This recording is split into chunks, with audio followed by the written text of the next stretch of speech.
Okay, well, we are being recorded and it is 5:30, so I'm going to call the December 16th Thurston Conservation District Board of Supervisors Board meeting to order. Welcome everyone to the last meeting of 2021. For the record, the folks we have with us here at this point in the meeting, we have Supervisors Betsy DeVreda, Doug Rushton, myself, EJ Johnson, the chair. We have our executive director, Sarah Moorhead. We have staff member Leah Kellogg. We have our legal counsel, Ben Cushman from the Deschutes Law Group. We have Gene Fike from the State Conservation Commission. And we have, I see that Supervisor Helen Wheatley has just joined as well. And Chris Stearns, Associate Supervisor from Thurston Public Utility District. I think I got everyone there. And I expect we'll see David IL join us here shortly. We're recording this meeting, obviously. And the next item on our agenda here is an agenda review. Do we have any changes to the agenda from either staff or board?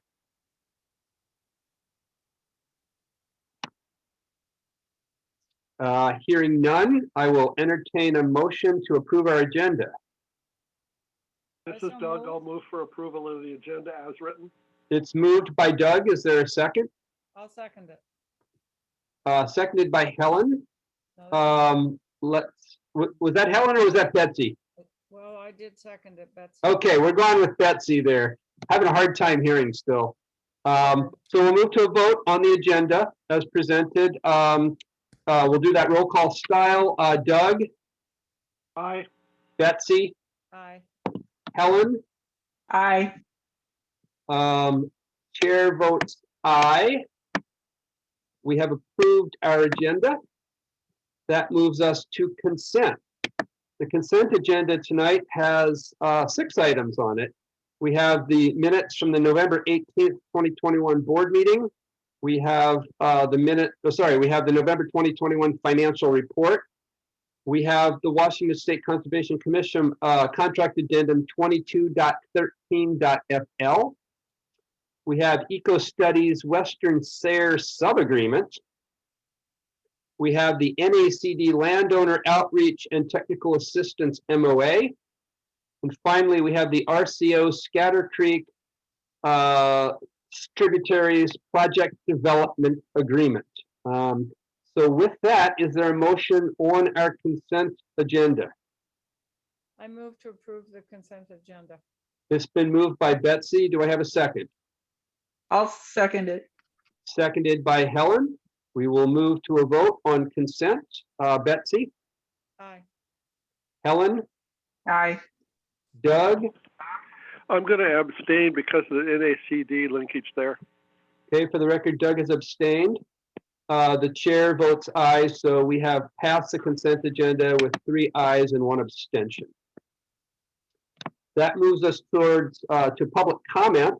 This is the time where any member of the public is welcome to address the board on any topic related to district business for up to 3 minutes. I do not see any member of the public on our Zoom meeting here, but I will stop for a second and ask, is there anyone from the public that wishes to address the board under public comment? And Chris Stearns has his hand raised. Hello, Chris. Yes. I just wanted to remind folks that we finished a survey last month on internet and usage, broadband quality, and found out that 2/3 of the county is dissatisfied with their service, even in the urban areas. I was rather surprised. It's the thing I get the most comments about more than electricity.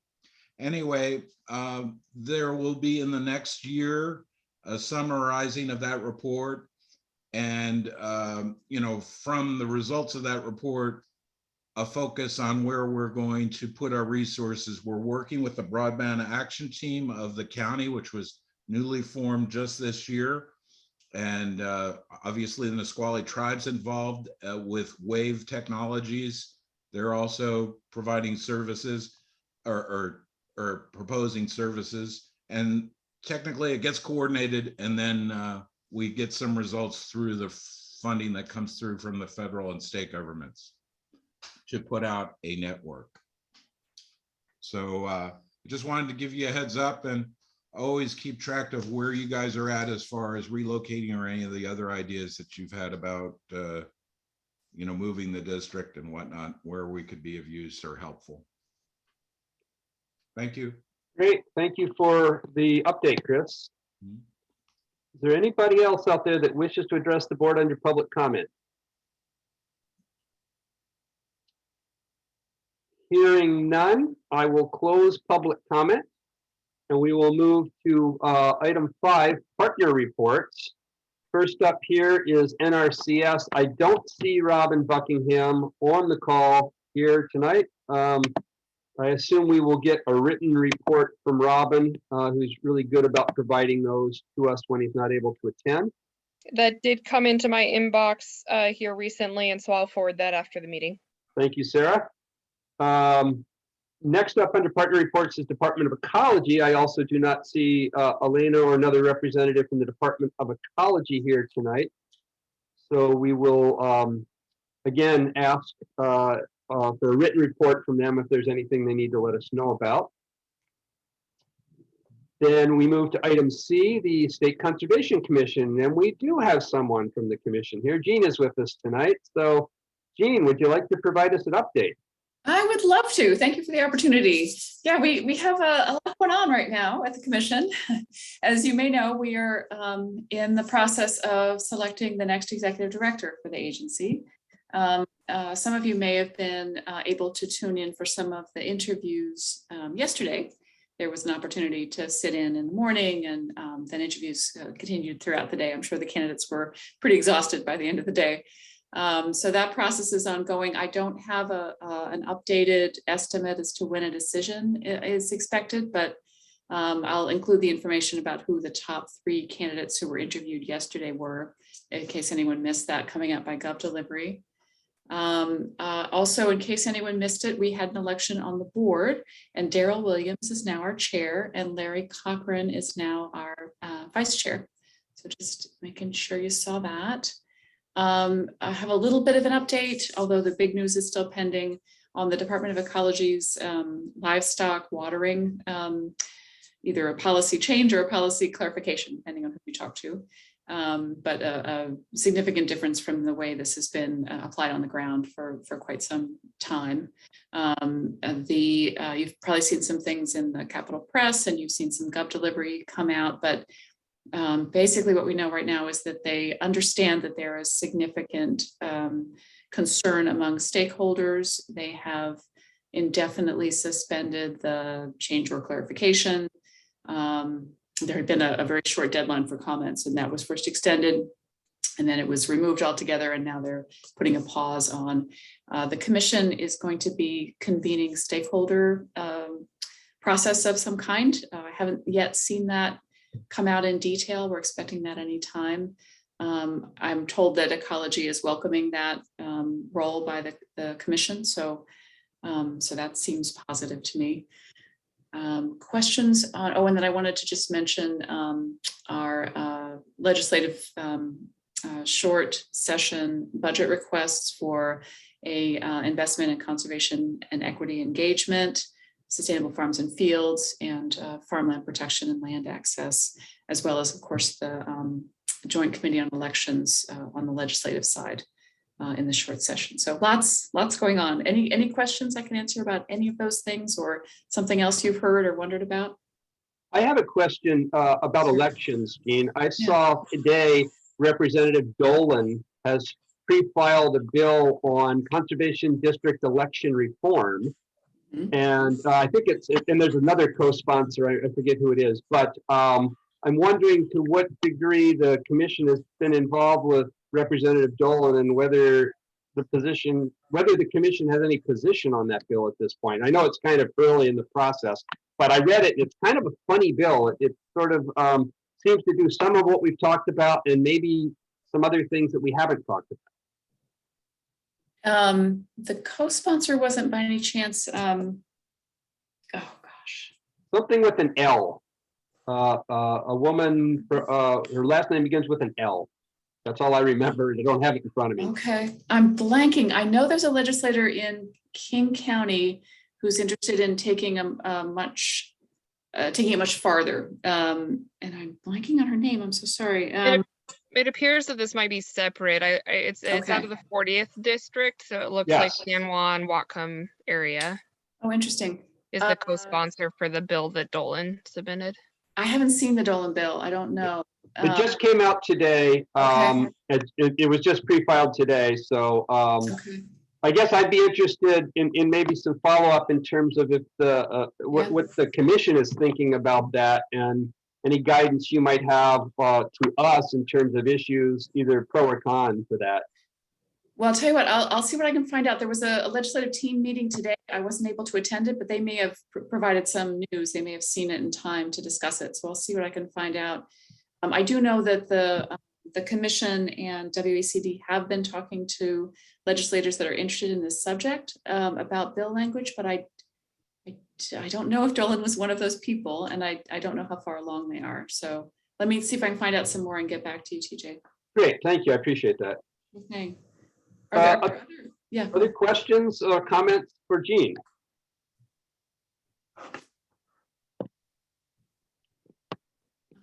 I'm not hearing any.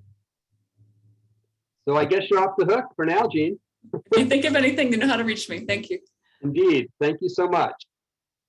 And I noticed that Sarah just found out a link in the chat to the bill that I was talking about there. So everybody has that in the chat. Okay, with that then, the other two partner reports are WACD and NACD. Doug has given us a written report. Is there anything to add to your written reports, Doug? Yeah, for WACD, I did talk to Dolan last year 3 or 4 times about elections, and I'm pretty sure that the WACD Executive Committee will discuss this in the morning. We have a 7:30 every Friday morning call. So I'm sure we'll be saying something like, well, we did this elections thing with the commission. Did you look at that? So that would be a first question. So we'll see what happens there. And Jean, as a former ecology employee working on stock watering, I liked your deft handling of the definition of whether it's a change or an interpretation. Funny. We did have 2 WACD resolutions that are going to NACD. One has to do with riparian buffers and the rates that are paid by FSA and the Farm Services Administration. They haven't kept up with the actual cost. And then there's another one on restoration for fencing, came out of Okanagan. The first one came out of Skagit. The Okanagan one basically is saying the rates don't reflect reality. You're paying for stuff you don't need to pay for. And the example given was when a fire goes through, it usually ruins the bottom 2 wires, but the top wire and the fence posts are metal and they're okay. So why would you pay for that? So we will see how that works. The WACD legislative week will be January 24th through the 28th. It'll be virtual stuff. And moving on to NACD, the annual conference is still scheduled for Orlando, the 12th through the 16th of February. And I'm glad NACD pays for that because, man, it's expensive to go to Orlando. And frankly, I'll confide in you guys, I would rather not go to Florida now or any other time, but I will. And the registration for that has been extended. And I would like to encourage any of our board members to get more involved in WACD and NACD. I look around the state and see the various folks that are working on stuff, and you guys do really, really well. And I think you could contribute there very, very easily and very effectively. And if there are no questions, we can move on. Any questions for Doug? Okay, thank you, Doug. Welcome. That moves us on to item 6 on our agenda, which is our 2022 budget. We spent the last couple of months looking at this and tweaking it and giving direction to staff. And tonight we have a final document in front of us for action. So before we take action on that, Sarah, do you want to say anything about this? Or do board members have questions about the budget? Let's start with Sarah first. Yeah, I was just gonna say, let's open it up for questions from the board. You know, this document is what reflects the discussion and revisions that the board has made the last couple of months. And other than clarifying, you know, and correcting typos and things like that, this is the document that we put forward last time, and there have not been any revisions or updates. And I'm happy to answer any questions if you have any. Okay, thank you, Sarah. Are there any questions on the budget from board members? I don't have any. Hearing none, I would entertain a motion.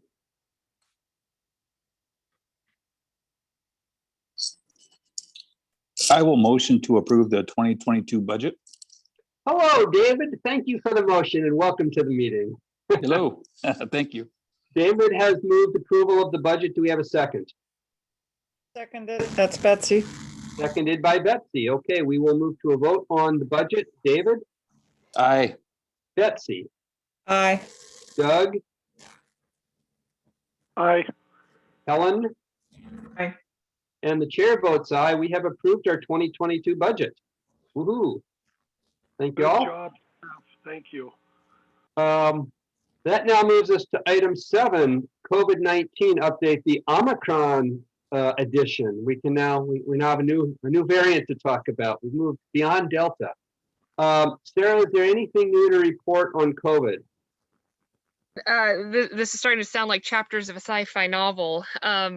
I will just add really quickly the statewide managers and executive directors for conservation districts meeting happened this morning, which is a group that I facilitate the majority of the time. And so one of the great topics that we like to continuously check in about is COVID-19 and COVID-19 policies. So we're just doing another round of sort of sharing information and revisions and best practices. And so that process is kicking off just to reevaluate and continuously reevaluate policy to make sure that we have all of the ideas captured and that we're sharing that information. So other than that, no update from our local district.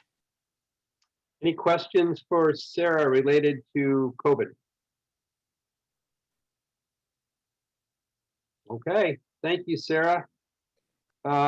That moves us into item 8, governance. Number of items under governance tonight. The first is our draft 2022 district annual work plan, which was sent out with the packet. Sarah, do you want to pull that up and take the lead on this, please? Sure, and that would be good information, direction to know from the board too. I wanted to send that out to folks like I did this time last year, anticipating that final proposed budget was adopted, which now it has been. This annual work plan says with the dollars that we have, here's the proposed work that we'll do that aligns with our strategic plan and with those funds that we have allocated for next year. And now my document is up. It's a hefty one, so it takes a minute. So this is just in draft form, and I'm happy if the board would like to go through this in more detail tonight, or I've also included this as a proposed topic in January on the work session. Can everyone now see the annual work plan? Perfect. Yes. A little bit of lag time. I'll zoom in some here. So it looks very similar in the format as our existing annual plan. In fact, most of the metrics and the variables are also very similar to our annual work plan. If there have been projects that we have completed that we don't have funding for this next year, those have been removed. So there's been some minor revisions, but otherwise it's a very similar work plan because we're in the middle of a lot of projects. We're continuing a lot of work, and where we've had sunsetting funding agreements, we have new ones coming in to sort of fill that workload. So happy to entertain any questions, comments, or conversation or discussion by the board at this point, or delve more into this at a work session. Can you remind us, Sarah, what the date is by which we usually adopt this work plan? We typically adopt it in January because that's when our fiscal year starts. So our budget and our annual work plan start at the same time. It is due to the Conservation Commission by the end of May. Yeah. Okay.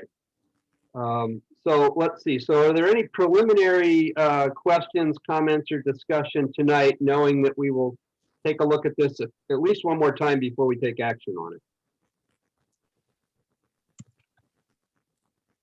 Well, I just put a message in the chat to remember to change the logo for the new date. All right. Thank you.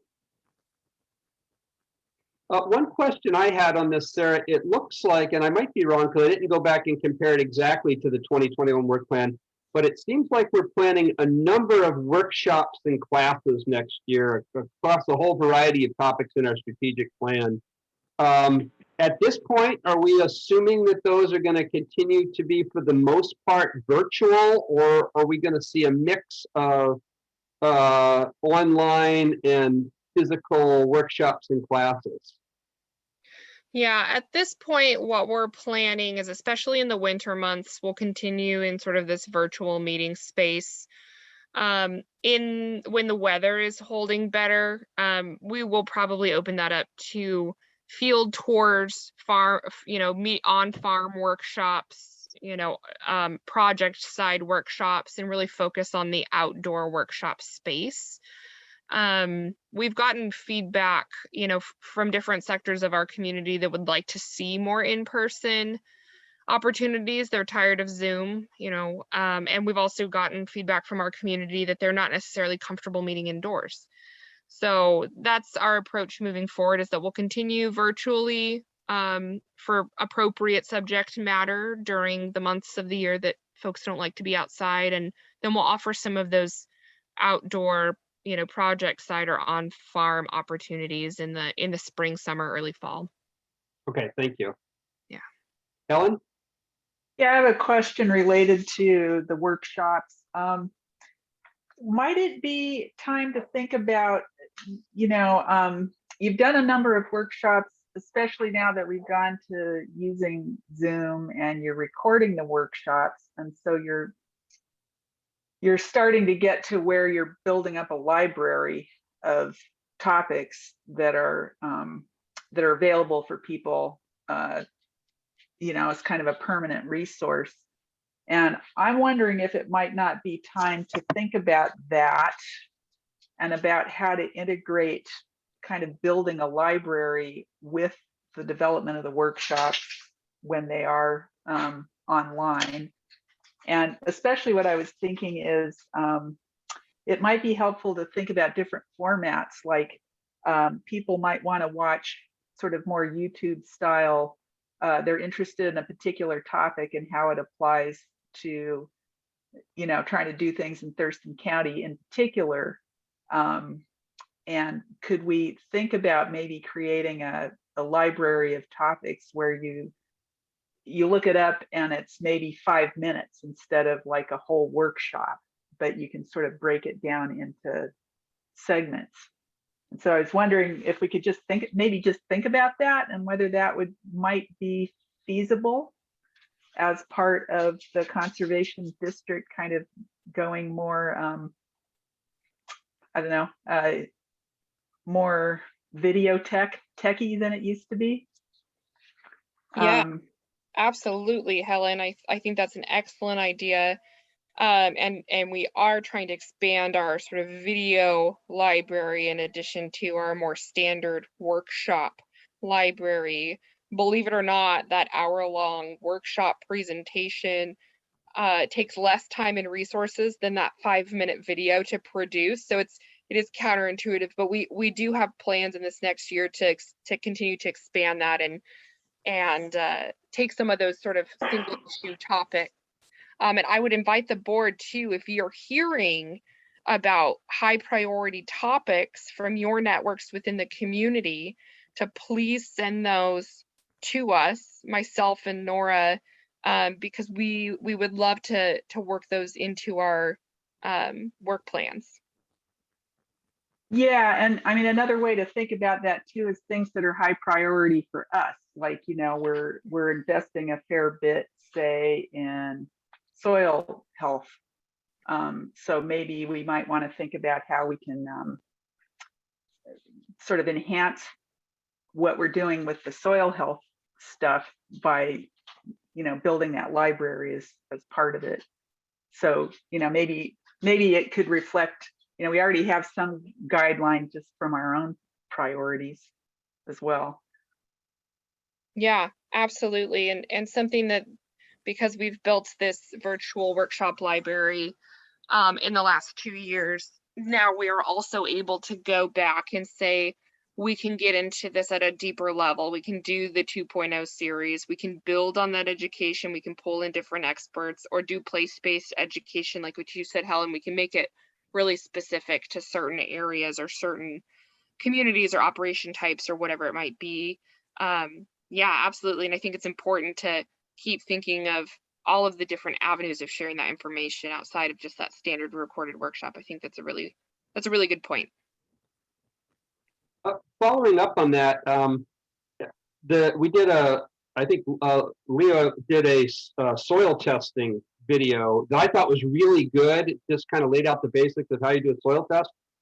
And when I was last using the poultry processing equipment, I thought it would be really good if we had a video of how to use our poultry processing equipment. There's a lot of videos online for how you process poultry, but we don't have anything out there that shows our equipment and how to use it safely and effectively here. And that would, and because our equipment is so popular, I would think that that would be one we might want to try to put together and have available, and maybe even, you know, steer people who are using our equipment to watch it before they use the equipment.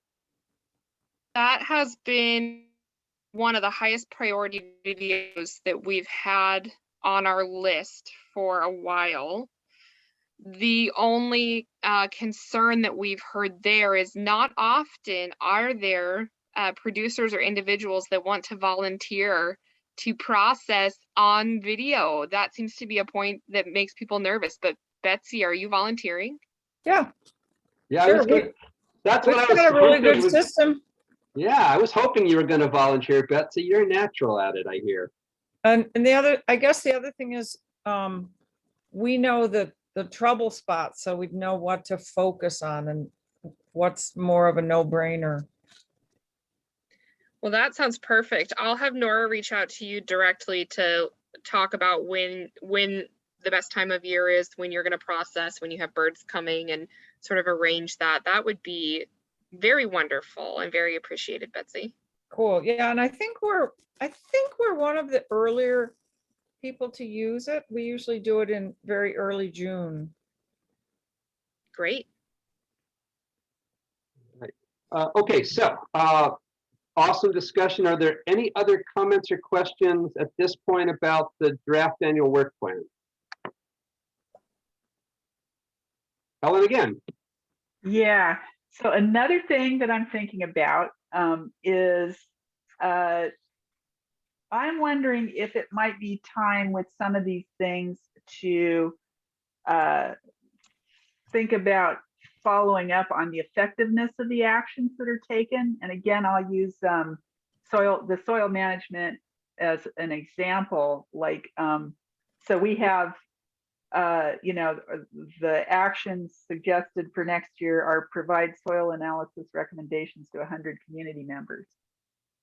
Would it be helpful for us to follow through with a survey or something like that to see how the analysis is utilized and how helpful it is, and you know, just start looking for some feedback on things like that when it's not too difficult to do. I would think it would be only anecdotal that we would get, the responses would be anecdotal, not anything very measurable, unless we went back and tested the soil again. But Well, who's- I guess what I'm thinking is, I mean, if, you know, that's a pretty significant commitment, you know, to provide recommendations to 100 community members. So we want to know that that's producing results in, you know, improving soil management. And it could be anecdotal or, you know, qualitative data, as it would be called in survey science. That's worthwhile information to have. I'm just wondering if, you know, we might want to think about some kind of feedback, you know, formalizing some kind of feedback for things like that. I mean, it could just be a postcard that people I'm send kind in, of or, you having know, trouble with this idea, because this is something that's pretty well established in the farming community, you know, and we don't do it ourselves, we send it off. I mean, Yeah. Adam adds the narrative, but I beg to differ. I don't know that that would be a good use of our time and energy, because it's okay. pretty standardized and has, you know, there's so many soil testing companies out there that are doing it, and farmers use them, and it's sort of standard operating procedure. I Well, mean, I guess maybe I'm not understanding are you asking if soil tests yield results, or if our particular way of testing soil is useful? This is Doug. I got a couple of comments, being my hand's not being recognized. I'll just jump in.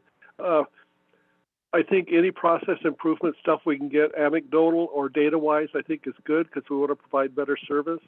And a lot of people have no clue of what a soil test does, or why you would do it, or what the results might mean. I think anything we do to process improve is good. But Yeah, we do have to look at, you know, cost effectiveness too. yeah, and I follow up on that too.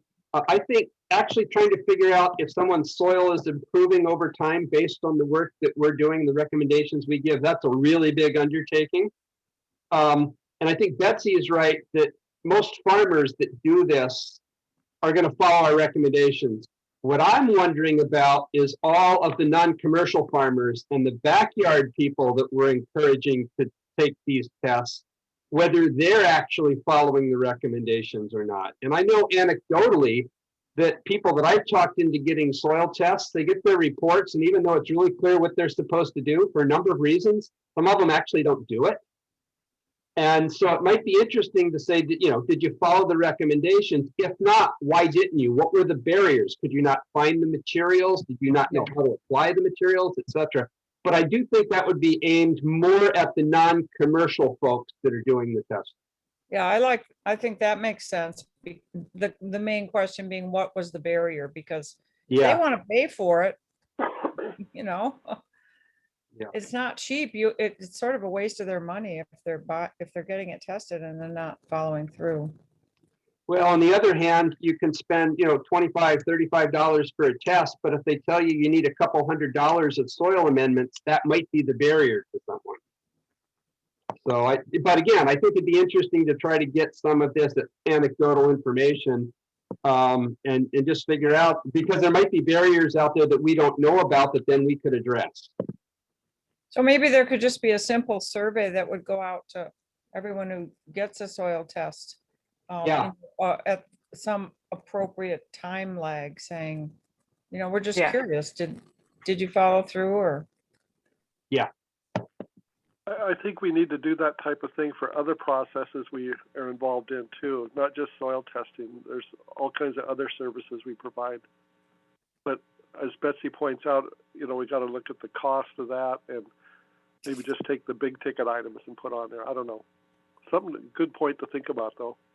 Well, and maybe because soil health is such a major focus of our strategic plan, this is the place to start. And then, as you say, Doug, there's other things that maybe down the line we look at. And if I can add a comment here, so we do periodically, when we have capacity and funding for this type of work, which is a challenge, that's a barrier for us, do this type of evaluation and monitoring. There's and so one of the best ways that we can do that is by having interns, grad students come in and support some of that research piece. We do have a grad student who's currently with us, who'll be working this next quarter, specifically focused on supporting some of the soil health stuff and pulling together resources and research. So this is a great project for them. In our experience, a survey, how was your service? Would you like to fill out these 5 questions? Is not, we don't get a high response rate, but a targeted effort to go through and make individualized contact with each of those cooperators that submitted a soil sample or, got a farm plan from us that year, and asking them, did you implement these BMPs? Why, did you find any barriers? Do you have any new issues? Or for the soil testing program, did you or did you not follow those recommendations? What was the barrier? That is a great project for that intern position. So we can definitely weave that into, this is very timely because we're just in the process of developing that internship contract for the coming quarter. And so we can absolutely include this sort of monitoring piece to look for those barriers and connect with folks that have used our soil testing program. Great. All right, leaving that topic, anything else on the work plan that anyone wants to raise this evening? Ellen? Yeah, so another item on the work plan that I think I'd like to highlight for further discussion. I don't have anything in particular to say about it tonight, but the community outreach item, goal number 27, improve accessibility of information. I would like to ponder those proposed actions a little bit.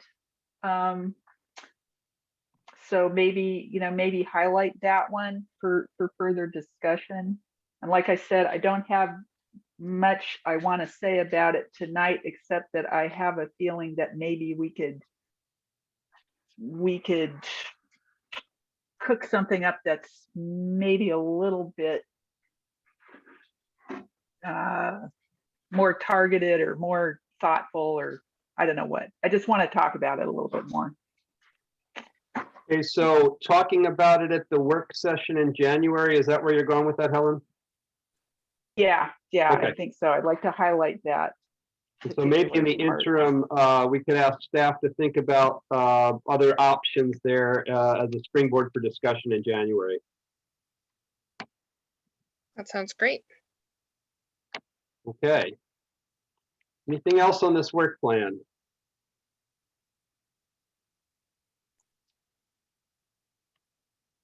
Hearing nothing else, we will come back to this for further discussion at the January work session.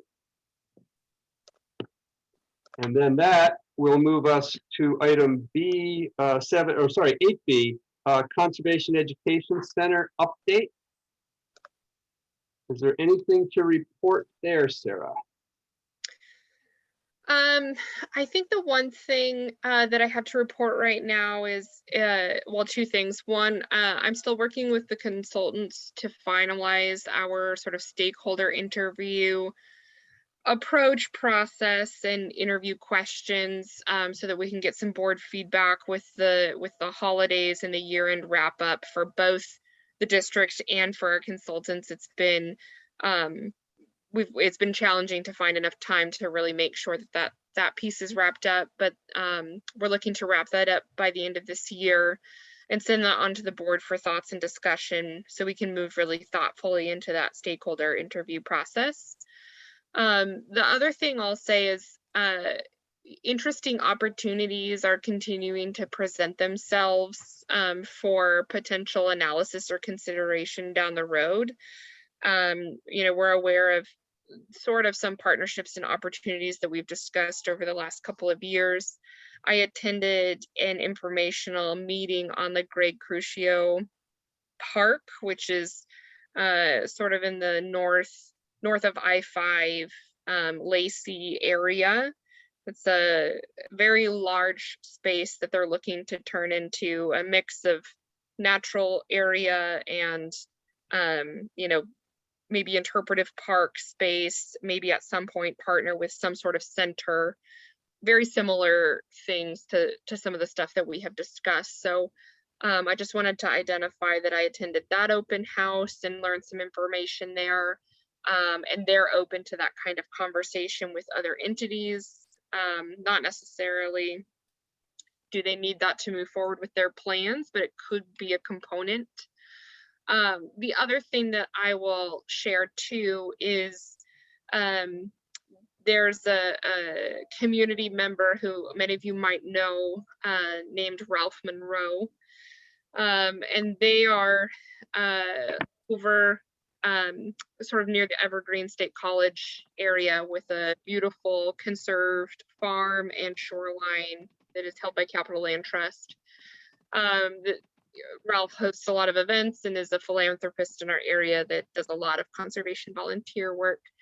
And in passing conversations, you know, with Ralph, you know, he's made mention of would like to retire, you know, this beautiful, large conserved property. You know, we're trying to figure out what to do with that. And so as our staff is sort of gearing up to do some successional planning courses for working lands producers, we're bringing back that series that we've done sort of every other year for a few years now. This upcoming winter, you know, that sort of sparked in my mind as there's some of those types of opportunities that might present themselves as well, where there has been a land steward who's looking at sort of a legacy plan for their property. And so, you know, that's another component that I just wanted to bring to the board. And as we go into that property RFP component, there's a list of folks that I think we should send that solicitation to, and I'm keeping track of that, of course, so that when our consultants send that out, if there's interest on those ends, especially those private landowner ends, they can send that forward. They can send that interest forward. So that is the update that I have at this point for that piece. Is there any question from the board here? Just one quick comment on the Monroe property. I've been to that property many times, and it would definitely not be something that would work for us due to access issues and zoning issues. It's a challenging access, and it's in a residential area. But I do like the idea of trying to think about how we preserve these legacy properties that we've worked with, and how we might engage our private property owners in the development of our center. I just think that's one that's not even worth going down the road on.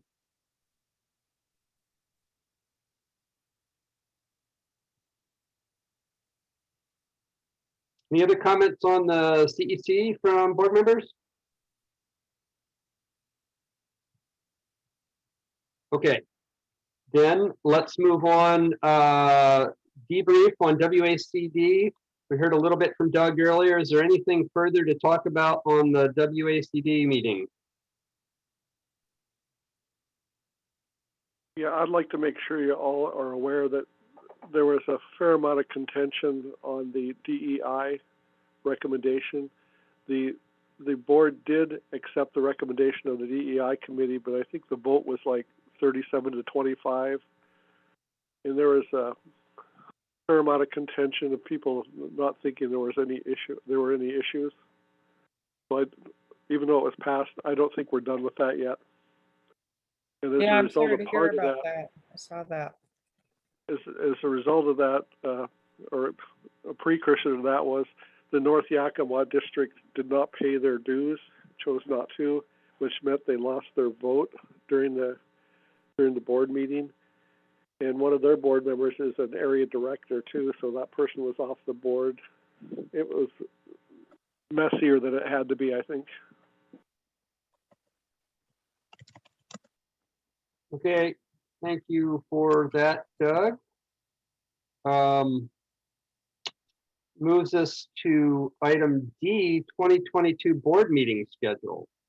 To preface this, we had some initial discussion about two things, whether or not we should continue to meet on the days that we're meeting and times we're meeting. And then secondly, whether or not we should have separate work sessions and board meetings or somehow combine the two. And so we agreed to put it on tonight's agenda to talk about. So that's where we stand here. So we'll just open this up to the thoughts from the board, and we'll start into this. Yeah, David. Yeah, I'll just give my opinion on it. I mean, any day of the week is fine with me for the board meetings. I did prefer it back in the day when we had our board meetings and work sessions on the same day. I think one day a month for me it's easier to schedule than trying to figure out 2 days out a week. Or 2 days out a month, sorry.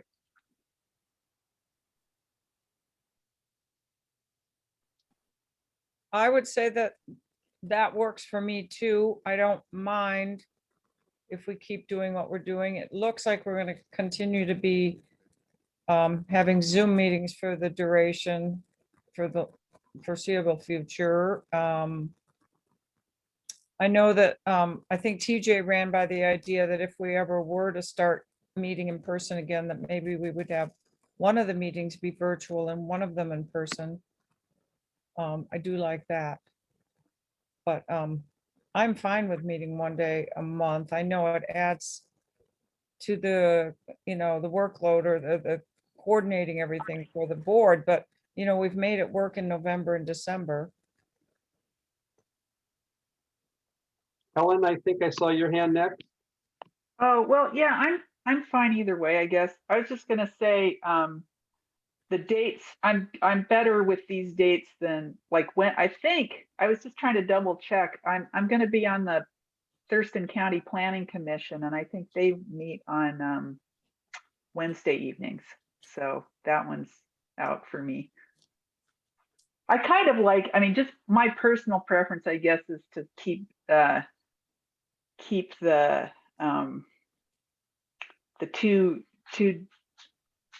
the work sessions separate from the regular meetings, but I'm okay either way. That's just a personal thing. Good. You want to weigh in? I'm okay either way.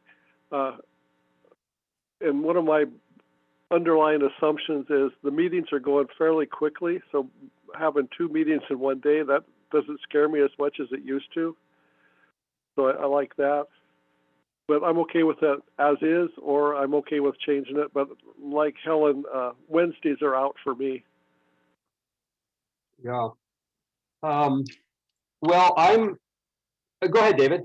I was just going to say, I mean, I'm fine with 2 days a month also, but if we could change it so they're both after 5 p.m., that would be helpful to me. That's all. Yeah. So I'm okay either way, although I guess I at this point have a slight preference for a single meeting a month.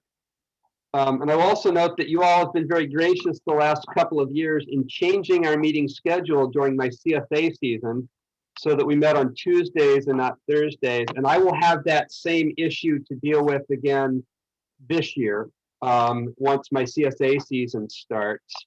So I'd be willing to go to 1 meeting a month and to do it on Tuesdays. And then I wouldn't have to make any special requests for accommodation at that point. I am a little concerned about the length because I just, after a couple 2.5 hours on the Zoom, I kind of start to lose it.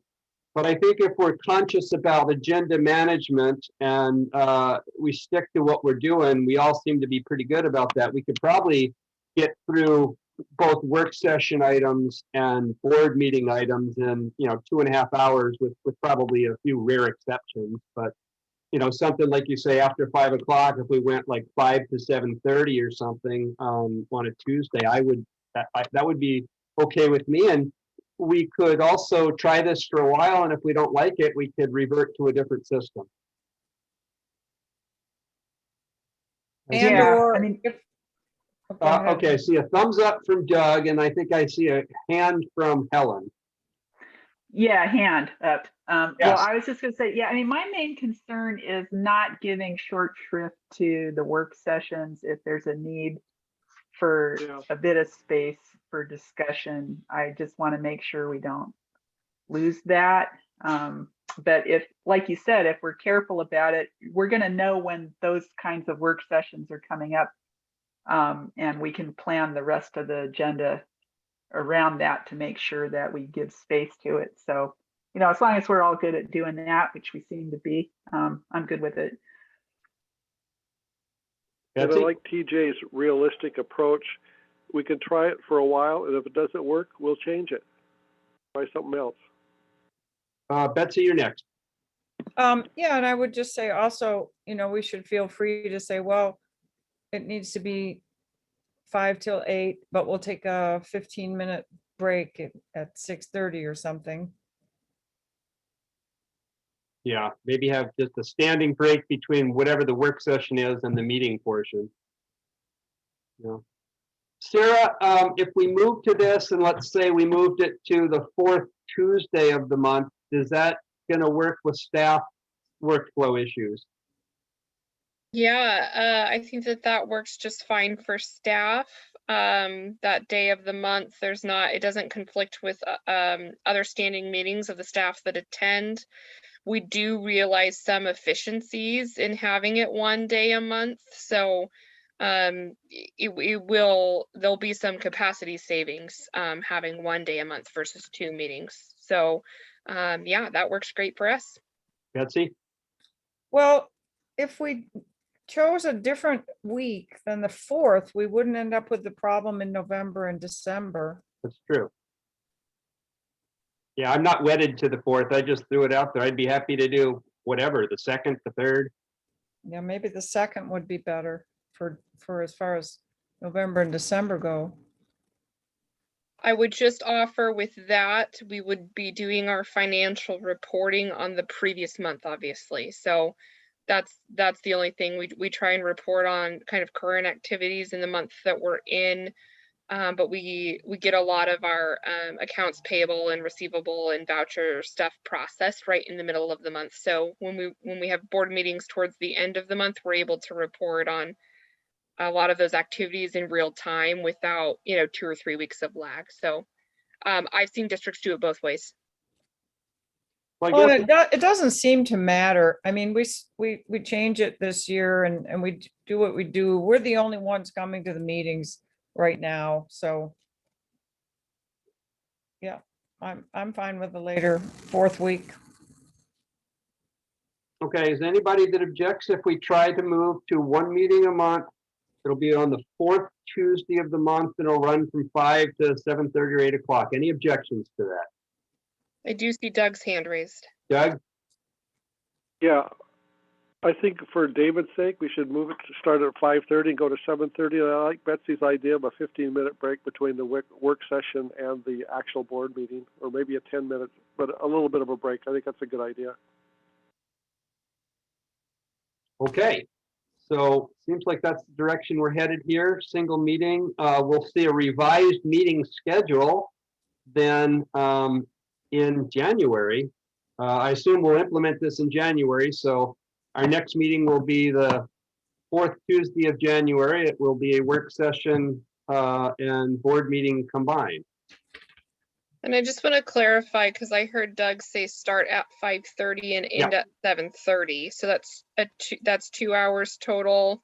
Would the board like to see 1 hour for the work session and 1 hour for, or 50 minutes for the work session and 1 hour for the meeting with a 10-minute break in the middle? Yeah, I mean, and I would say as we put this first one together, Sarah, let's you and I work on that and figure out the timing on it exactly. But that seems like it'd probably be about right. And some months we might have more just discussion and less action, and it might be the reverse the next month where we have more action stuff and less discussion. Great, that's helpful. Thank you. I would point out that it would behoove us then to be possibly more active in reviewing. I don't know what people are doing now, but reviewing the board meeting minutes and getting changes to Leah before she sends out the packets. So there's less time spent reviewing board minutes. I meant to say before the meeting. Good point, Betsy. David, did you have a hand up? Yeah, I was just gonna say, this new dashboard is really good and it's helpful to do what Betsy just said, to be ahead of the game. Okay, well, we'll try this, and if we don't like it after a couple months, we can always do something different. All right. With that, let's move on to, ironically enough, the January work session topic list. We had a draft of that earlier that was in the packet. One additional item I added to that based on talking with Sarah today was I think we need to start having standing legislative updates now that we're starting to see bills introduced that might impact us. So we've put that on here as item 5. And then the other thing to note here, other than the normal business, item 2, our presentation next month will be on the Farm Link program, which we've been waiting to get that presentation for a couple months. And then item 6, reviewing the associate supervisors. We had a lot of talk about associate supervisors and citizens advisory committees, but we never actually formally decided what we wanted to do in terms of an action with associate supervisors. So we'll talk about that in January. And I think Helen wanted to specifically talk about under item 4, the annual work plan, item number 27 on the work plan. Yeah, the communications. A little more discussion there. Yep. Don't want to lose that. Okay, so this will be our draft work session items, and then of course we'll see a draft agenda later. Helen, or sorry, Betsy? Well, and you can delete item 10. All right. That's that savings and efficiency that Sarah was just talking about. Yep.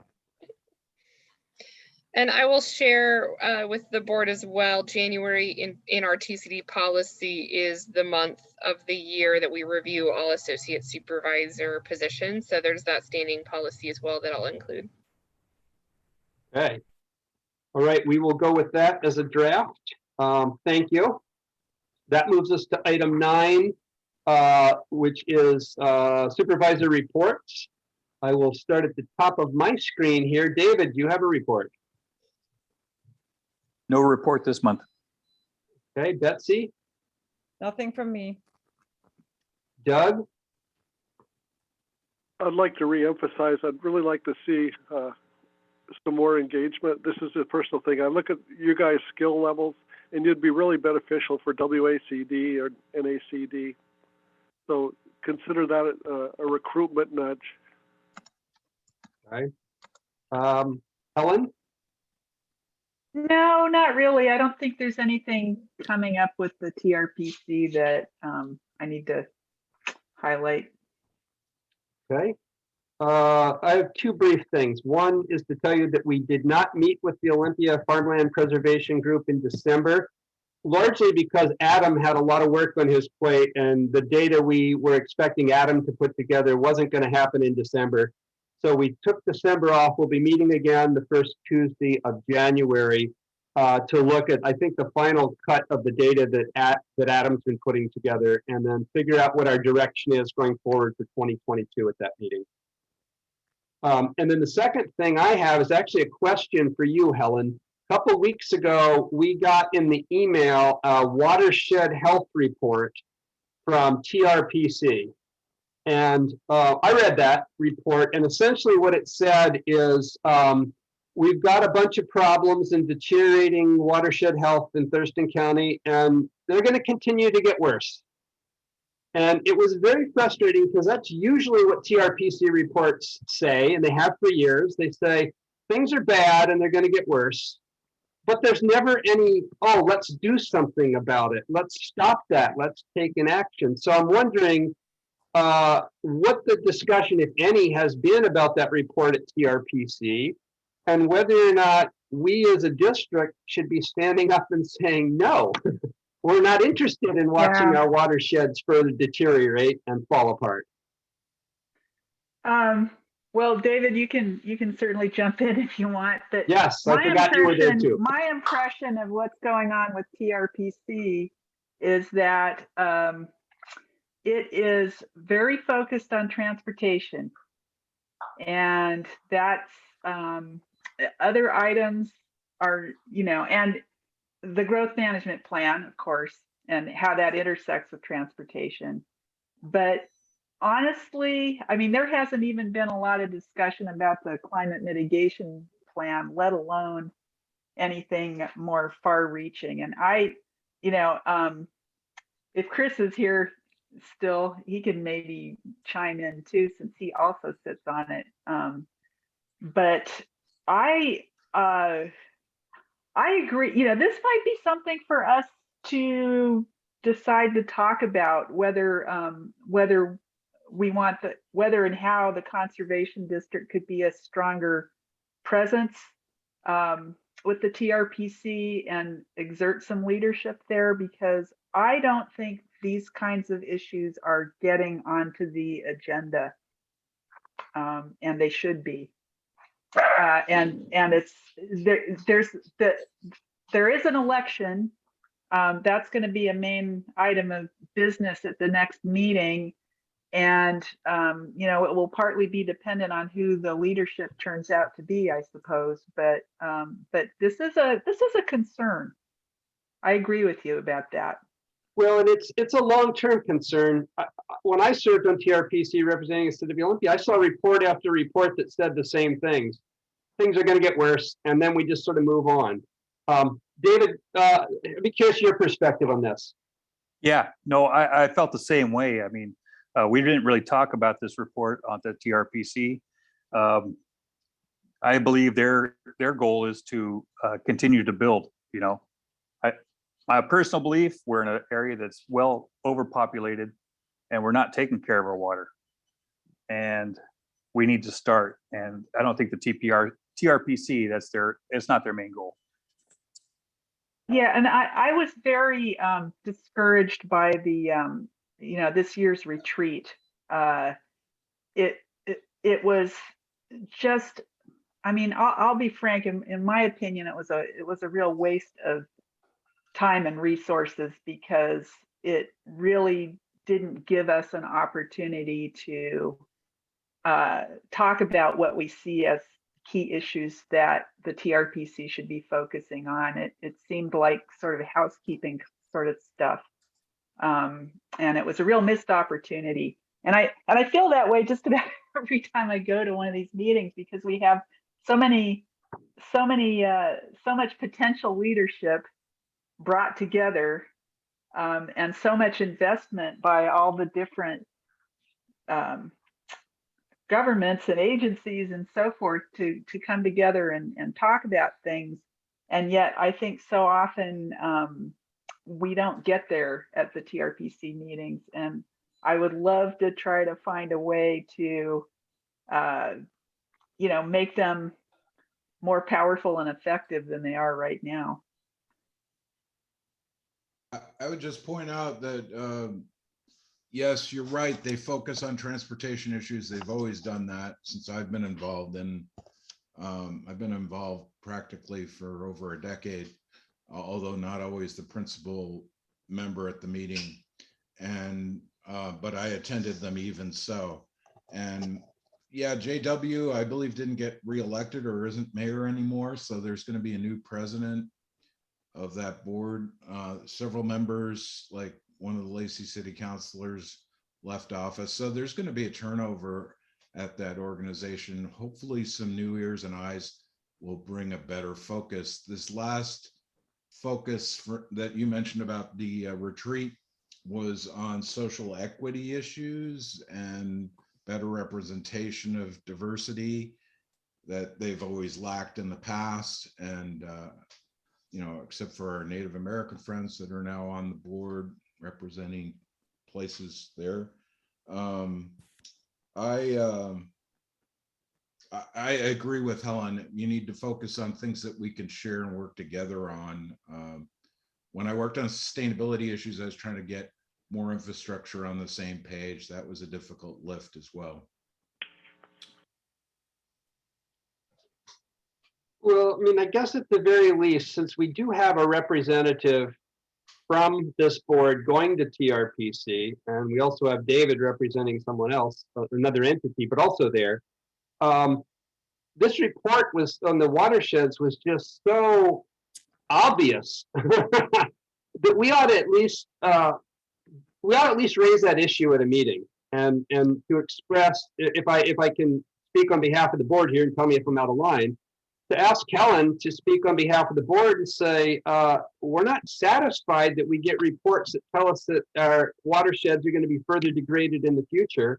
And we want to know what TRPC can do about it and what we as a conservation district can help you do about it. I mean, at least we have to raise the issue at the table. Yeah.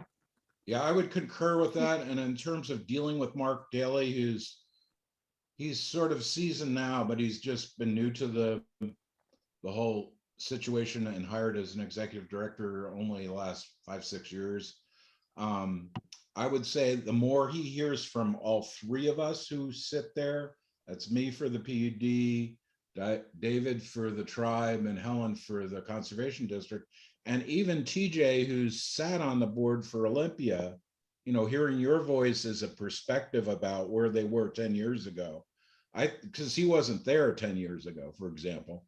That might be healthy, because when they get 4 calls, suddenly they realize it's not just one mad member, it's 4 people saying the same thing, you know. Well, unfortunately, Mr. Daly happens to be one of my CSA customers, so I have the opportunity to talk to him every week about these issues when he comes to pick up his vegetables. And believe me, I'll be talking to him about this one. May I add a quick comment and a question? I don't happen to have a hand raise function as the Yeah, go ahead, host. Sarah. One thing I will say is that at the staff level over the last couple of years, we have really started to see more interaction with TRPC where formerly there was not any, which is positive.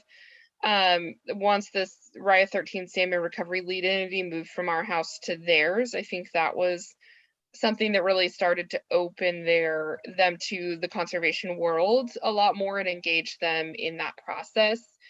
Similarly, staff from Thurston County's environmental department moved to TRPC as well. That has been a longstanding partner. And so we have been gradually supporting more of the work and reports and studies that are coming from the staff level. And I think to some degree, there's still some to percolate to that level that you're seeing, Helen.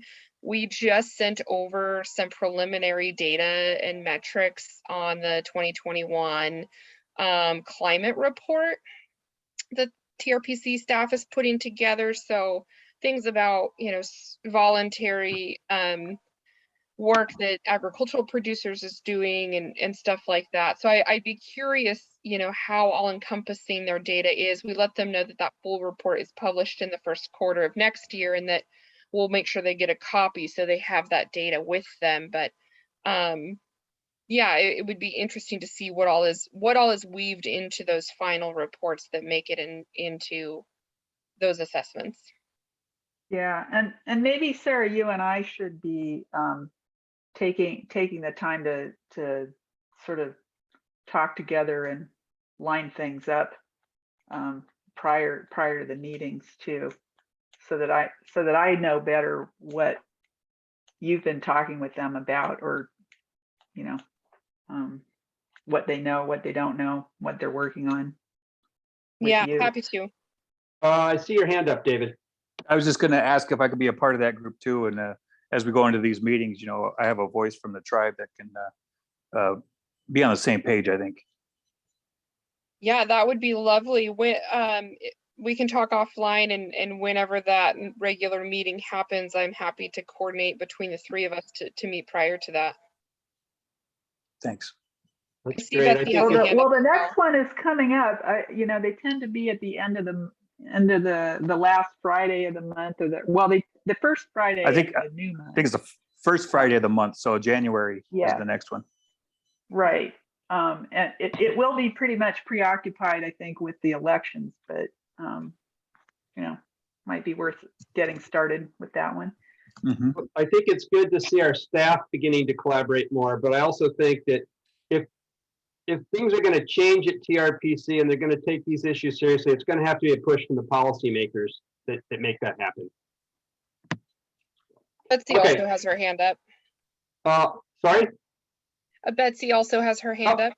Okay, go ahead, Betsy. Well, if we're finished with that topic, because it's a change of subject.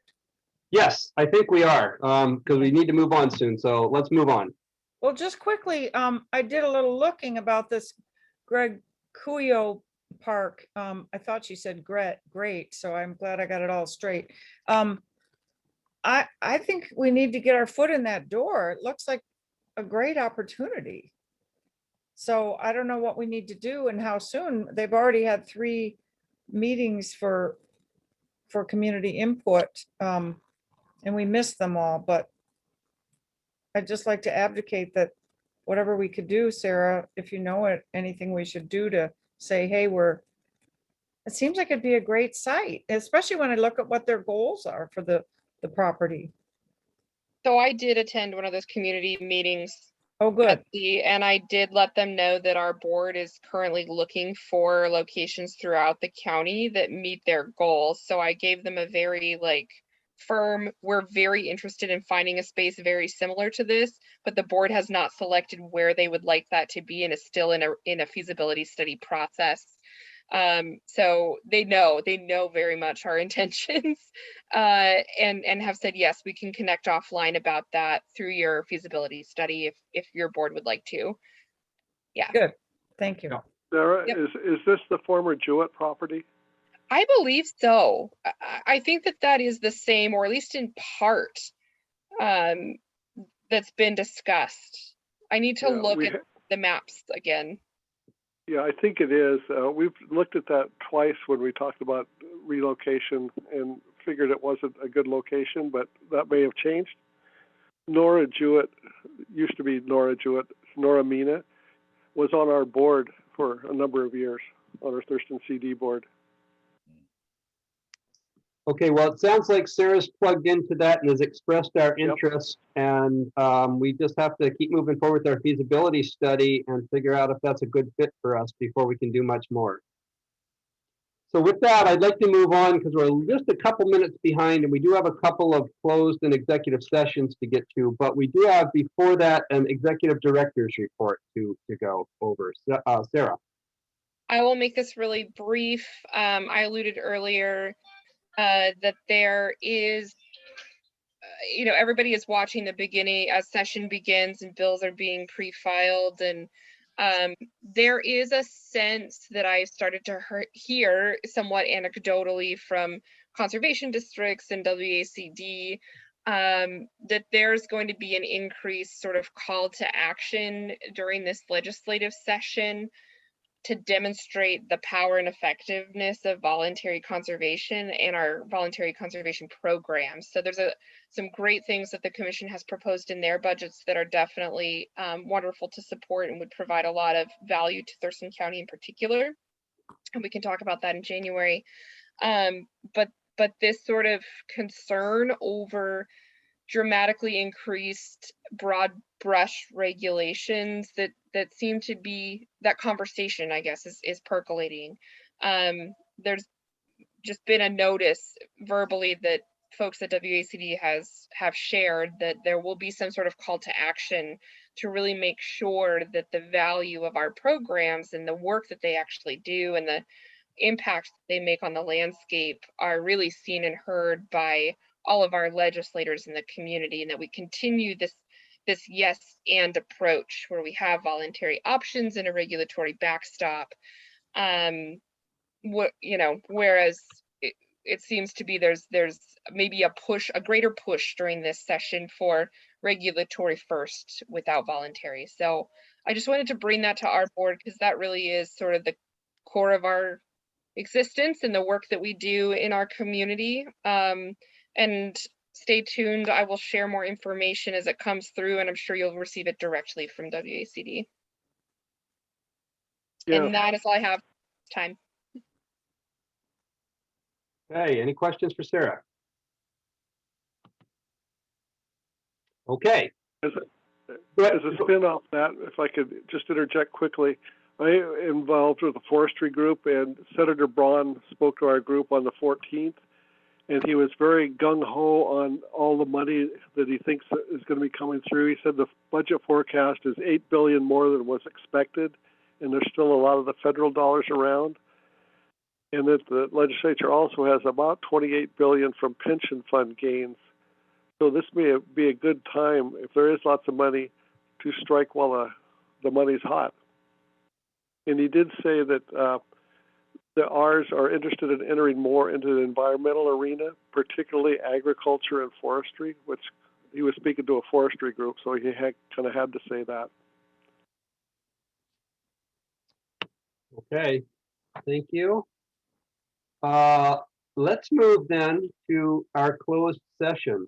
So we're going to, in a couple minutes here, move into a closed session to discuss collective bargaining negotiations. It's a closed section subject to RCW 42.30.140 subsection 4A. Allows us to talk about collective bargaining in a closed session. The members, the participants in that closed session will be all 5 of the supervisors, our executive director, Sir Moorhead, and our legal counsel, Ben Cushman.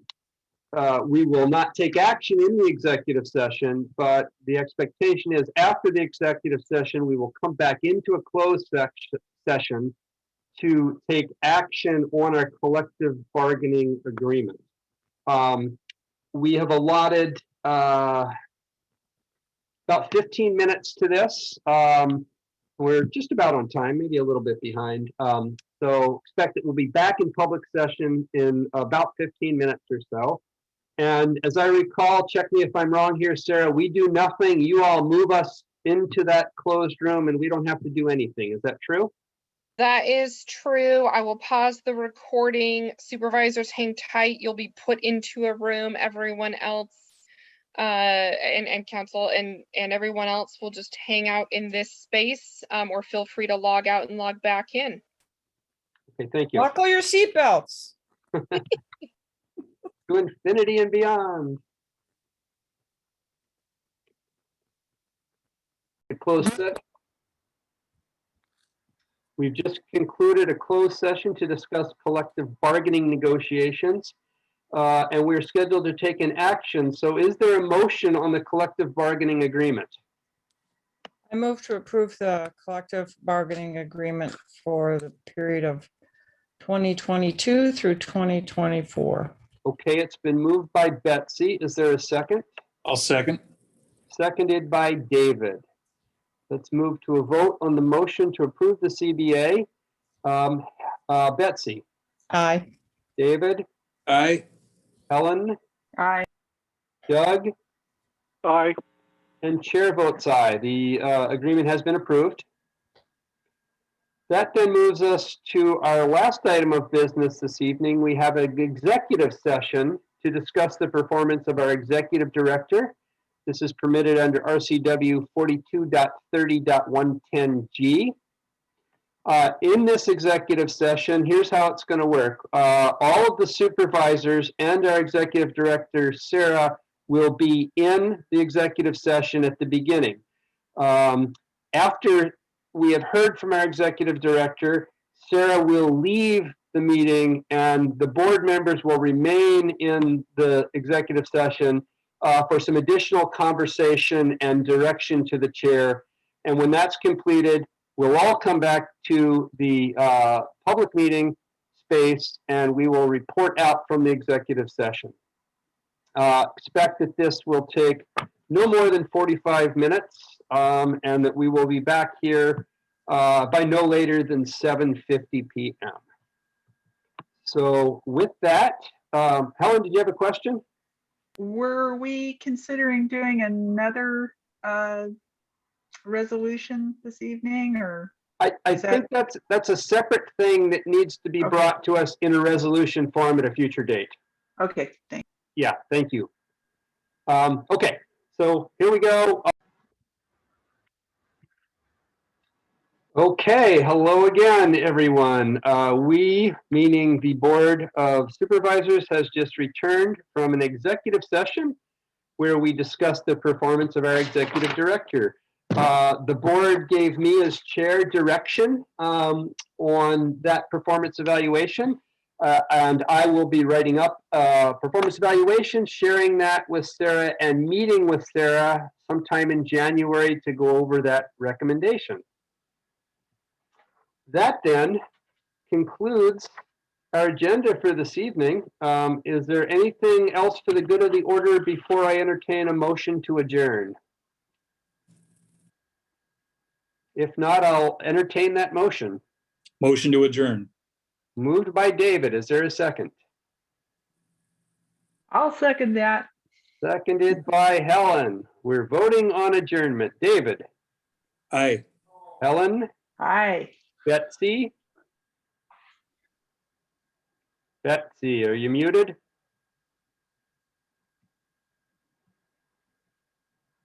Okay, Doug? Yes, and I would like to wish you all happy whatever holiday you celebrate, and a good new year, and have fun till our next meeting. Betsy, are you there now? Hello? Aye. Thank you. And the chair votes aye. We're adjourned. Last meeting of 2021 is complete. Happy holidays, everybody. And we will see you at the end of January for our new once a month meeting. All Be right. safe. Enjoy the holidays. Happy Bye, holidays. all.